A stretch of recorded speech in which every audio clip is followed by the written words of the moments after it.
Om Shanti.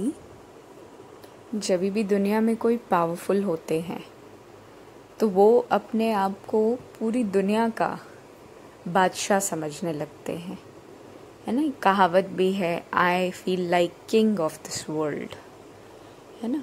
I feel like the king of this world. किसी के पास पैसे का ज़्यादा ताकत होता है तो वो भी अपने आप को बादशाह मानने लगता है कि मानो पूरे विश्व पर उसका कंट्रोल है, जबकि practically it is not like that. लेकिन हाँ, दूसरे एस्पेक्ट से अगर प्रैक्टिकली भी देखें तो विश्व पर कंट्रोल तो है। व्हाई?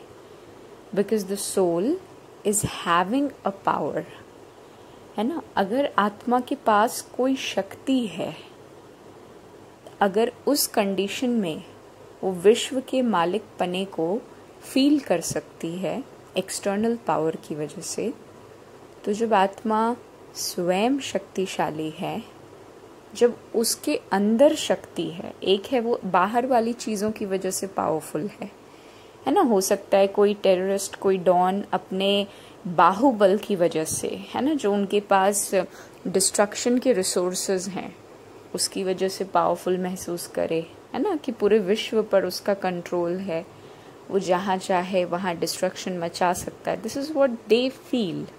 यहाँ फीलिंग की बात है।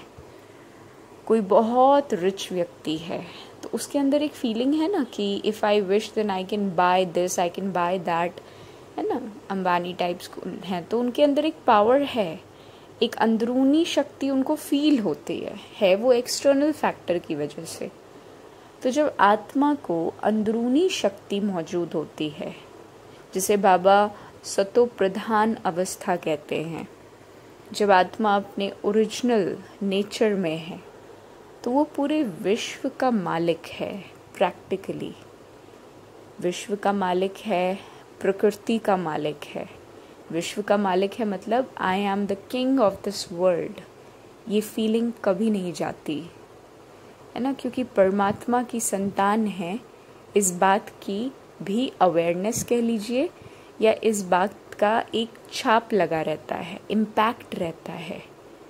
तो वो इम्पैक्ट भी विश्वपति होने की फीलिंग दिलाता है।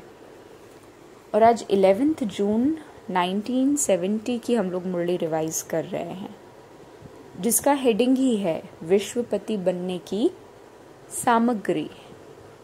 तो विश्वपति यानी बादशाह, the king of this world, जिसे बाबा दूसरे शब्दों में कई बार विश्व का मालिक भी कहते हैं।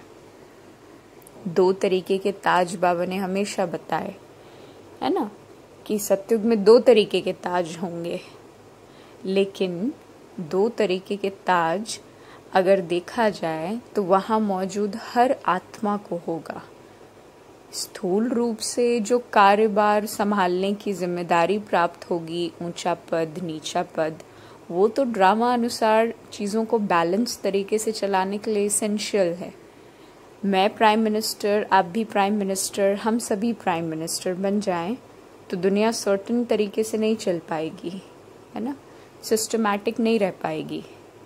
तो वहाँ का राजा, दास, प्रजा आदि तो सिस्टम से चीज़ें चलने के लिए है। लेकिन जो आत्मा के वाइब्रेशंस हैं, जो क्वालिटी आत्मा की होगी उस सतयुगी दुनिया में, अपने घर प्रैक्टिकली लौट करके वापस आने के बाद, यूं कह लीजिए मुक्ति में जाने के बाद, जब जीवन मुक्ति में लौटेंगे, मोक्ष प्राप्त करने के बाद जब फिर से जीवन में आएंगे, तो उस समय की जो आत्मा की अवस्था है तो उस पे प्योरिटी का ताज भी है और स्वराज्य अधिकारी होने का एक प्रैक्टिकल ताज भी है ना। तो बाबा कहते हैं ऐसे ताज को धारण करने के लिए त्याग, तपस्या और सेवा ये चाहिए। केवल ताज के लिए नहीं। बाबा ने कहा जैसे कोई भी इवेंट होता है तो इवेंट में सामग्री होती है ना, तो बाबा कहते हैं कि मैं भी जब तुमसे मिलने आया हूँ, एक्चुअली उस दिन जो समर्पण समारोह मनाते हैं ब्रह्मा कुमारीज का, वो इवेंट था। तो उस इवेंट को बस बाबा ने सामने रखते हुए ये चीज़ बोली। हालांकि बाबा नॉलेज बहुत पावरफुल दे रहे हैं, बाबा कहते हैं ना, ये संगम युग एक फेस्टिवल है, एक समारोह है। तो इस समारोह में जो सामग्री बाबा लेकर के आए हैं वो है त्याग, है ना। मतलब त्याग, तपस्या और सेवा, ये टेक्निक है, विधि है, जो कि हमें ताज, तख्त और तिलक, इन इंग्रेडिएंट्स के साथ कह लीजिए इस्तेमाल करना है ना। ताज को धारण करने के लिए बाबा कहते हैं तख्त पर बैठना पड़ता है, तख्त पर बैठते हैं और तिलक भी प्राप्त करते हैं, then only we get the taj. कभी किसी का राज्य अभिषेक देखेंगे, पहले के जैसे महाभारत वगैरह दिखाते हैं, तो पहले अच्छे से नहलाया जाता है ना, साफ सफाई होती है। उसके बाद तिलक होता है, तिलक होने के बाद तख्त पे बैठते हैं, तख्त पे जाने के बाद ताज पहनाया जाता है। तो बाबा वही कह रहे हैं कि यहाँ पर तख्त कौन सा है।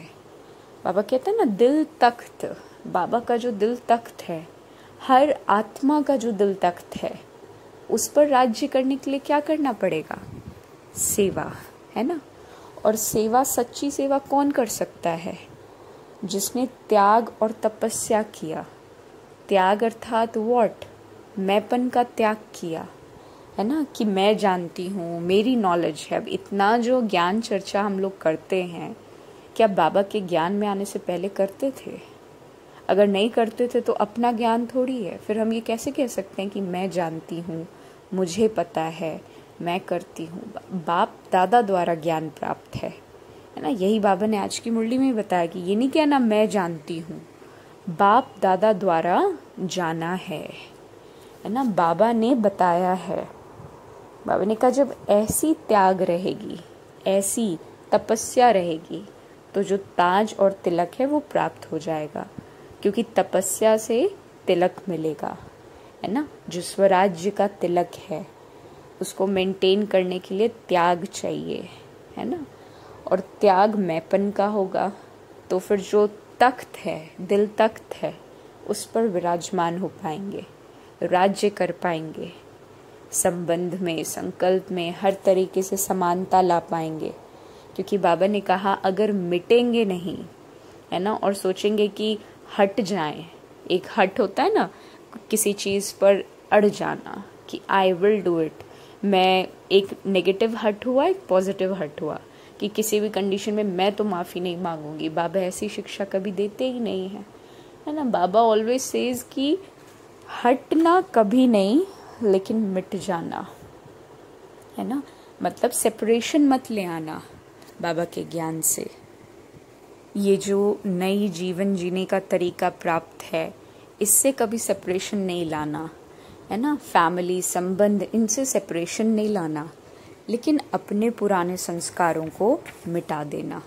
बाबा ने कहा आज महाबली बनने की शिक्षा दी, अगली बार जब ये संपूर्ण समर्पण होगा तो फिर महाबली चढ़ना कैसे है उसके बारे में बताएंगे। ओम शांति।